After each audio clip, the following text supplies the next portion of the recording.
Welcome back to another Film Geek movie review. In just a bit, I am headed out the door to check out the new found footage horror film, Strange Harvest. Strange Harvest is directed by Stuart Ortiz and it's starring Peter Zizzo, Terry Apple, and Andy Lauer.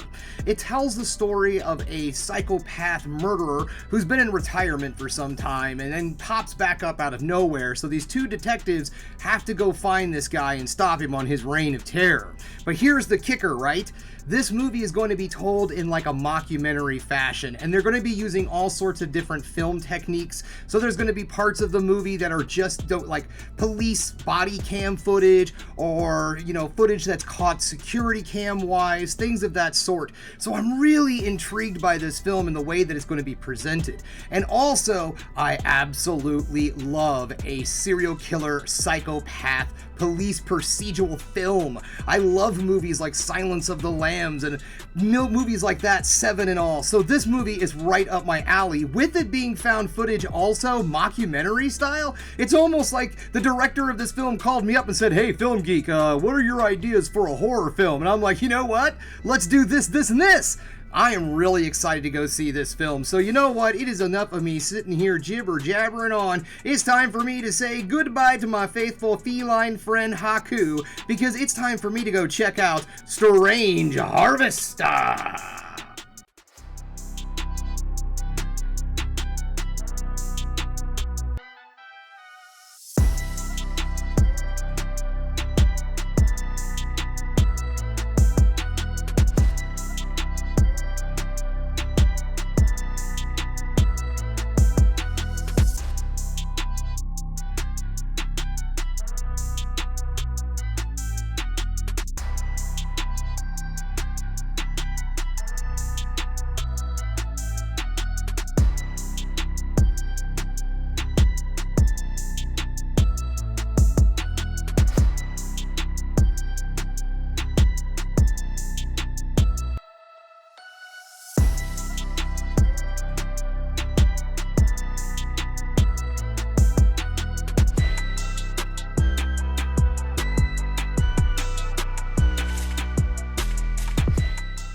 Welcome back. Just getting home from Strange Harvest. And guys, this was one excruciatingly well-made movie. I really enjoyed the way that this film was presented. So let's get this started, shall we? Now, normally I do negatives and positives, but today we're going to call it mixed and positives. So let's get this started, shall we, with my mixed feelings on this film. Now, the first thing I want to talk about is how the film is presented. Now, I really thought they did an excellent job on how this movie was made and all. It is a true crime documentary type of film. If you are someone who is not a fan of the true crime documentary type stuff, you are not going to probably find a lot here. Now, this is not a real story. Let me put that across to you right now. This is a fictional story. This is a mockumentary, but this film is made so well that you would swear to God that these were real events. You would think that this was one hell of a true story, and you just happen to find it on Netflix on some rainy day when you don't really have a whole lot to do. So if you're not really a fan of the true crime genre, which I'm really not a fan of the true crime genre, which I know there's probably a lot of people sitting out there going right now, dude, I thought you were a big fan of horror. I mean, you've got Leslie Vernon, Ghostface, and Jason Voorhees mask tattooed on your skin. I thought you were into this stuff. Yes, I'm into horror movies. I'm into entertainment. I'm into fake shit. This stuff is real. True crime stuff is real. These things happen to real people. And I'm sorry, I sometimes feel like in some cases, these types of true crime documentaries and all, if they're not handled with the utmost care and attention, it could come off a little exploitative to the victims. They don't really care the motivations behind why this monster took their family member from them, their friend, their lover, whatever the case may be. They don't give a crap about the motivations. That's just everybody who loves a good story and so. So I've never really been a big fan of watching someone's pain and agony up on the big screen, especially when it's real. I would much rather watch silly, fun stuff and give commentary on goofy, fun stuff that really really didn't happen in the first place. So this movie is so freaking realistic in the presentation of a true crime drama that if you just allow yourself to get sucked into it, it is going to work out magnificently for you. Now, I might not be a huge fan of true crime, but I did love the way that this was presented because it was done so well. And I'm not necessarily an expert on the field of true crime documentary, but my wife, Charming Amy, is, and she let me know 100% how accurate and to the point this mockumentary was. This is not necessarily a mockumentary that mocks. There is no comedy. There is no levity. This is not funny. Mockumentary in the sense that this is 100% fake. I want to keep driving that home because this movie really has a high realism factor to it that lasts throughout most of the movie. There is kind of an overline occulty cosmic horror vibe that goes on because a certain author is, well, dropped a lot. There's a lot of Easter eggs to a certain horror movie author. I'm not going to ruin it for you, but it does throw in a little bit of occultiness in there for you. But at its core, this is presented as a very realistic and grounded film. I think that the occulty stuff is thrown in there just to sensationalize it a bit so you remember that you're watching a movie. So let's get into those positives, shall we? Even though this mix still sounds kind of like the positives. As I was saying, this movie was extremely well made and was presented in such a way that you will 110% start to believe that what you're watching is true events. Now, that doesn't mean that this movie shies away from any violence or gore or even kills, because there is plenty of that. There are lots of scenes where they utilize stuff like police cam footage, security footage, even like home security footage and things of that sort, so you can see all the gruesome deaths in this film. The practical effects in this movie, because most of this is done through makeup, because of the way the movie is presented, a lot of the kills in this film are done off screen. We mostly see the bodies in the aftermath of what the killer's done, and each one of them seems to outdo itself each time in the gruesome category.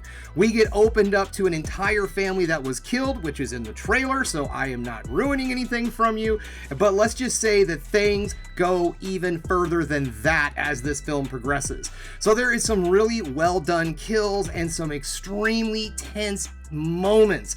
There's some really cool elements that they use in this film, some webcam footage and all that was used, and that entire scene was downright scary. So intense and suspenseful because you really don't know what the intentions are in that scene and how things are going to play out. And that's pretty much how everything goes in this movie. The kills that you do see happen in such a strange way, like a very almost natural way that you would see in the real world. Different scenes that are played through with different security footage, making the film itself just downright horrifying.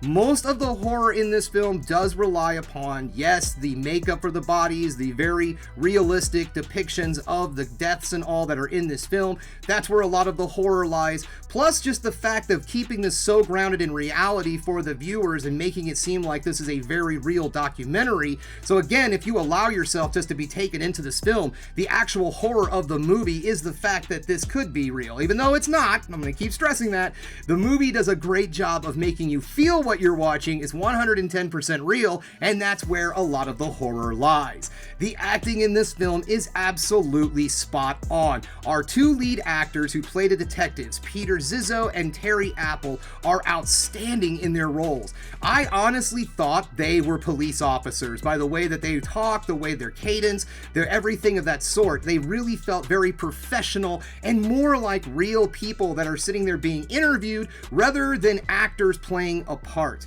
Everything in this film is just absolutely meticulously and wonderfully put together. Now, I also know that in some categories, people do get a little bit of the seasick from shaky cam, and so just real quick, I will make you aware, this is a found footage, well, technically a found footage film. There is moments where a lot of the footage is caught through police body cam, and in those scenes, yes, there's a lot of shaking around and running around, so it could get you a little bit disoriented if you see this up on the big screen, but in all honesty, you can just kind of look away. Those scenes do not happen very often, and they're not that intense, to be perfectly honest. So you might not even notice it happening, is what I'm trying to say. So everything about this movie came together just absolutely perfect. This movie is void of all jump scares, which I liked. There's just an overwhelming feeling of dread throughout this entire film that just makes you squirm and worm in your seat until the credits start to roll. Guys, I cannot express exactly how much I enjoyed this film, how much I liked the way this movie was presented.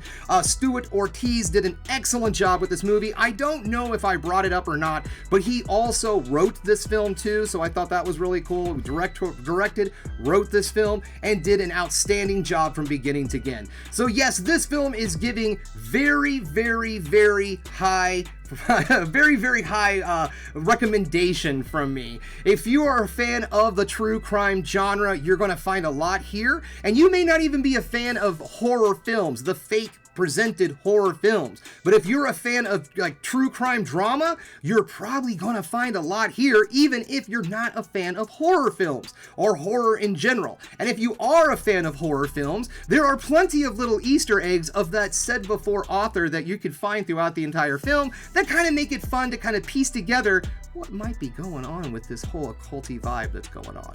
So guys, yes, this is a high recommendation. Get out there, check out this film in theaters. If you're a fan of true crime dramas, if you're a fan of horror films, if you're a fan of found footage, even though I know this is being called a found footage horror film, I don't feel like this is a found footage horror film. It sets perfectly in mockumentary. So yes, guys, get out there, check this film out, support it in theaters. Independent film needs us to support it or it could die. So thanks again for checking out the Film Geek, guys. If you liked what you saw here today, go ahead and subscribe to the channel, ring that bell for notifications, and give me the old thumbs up so I know you like what you're seeing. And if there's one more thing you can do, folks, that is keep watching movies. You know I'm gonna.